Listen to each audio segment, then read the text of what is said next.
Hello ma'am, ano ang naging problem ng iPhone 11 natin? Ano po siya, sira po yung battery niya. Parang stay lang po siya ng 1%. Sira daw yung battery.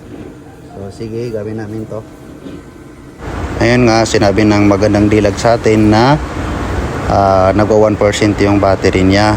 So ito, napakaganda ng client natin.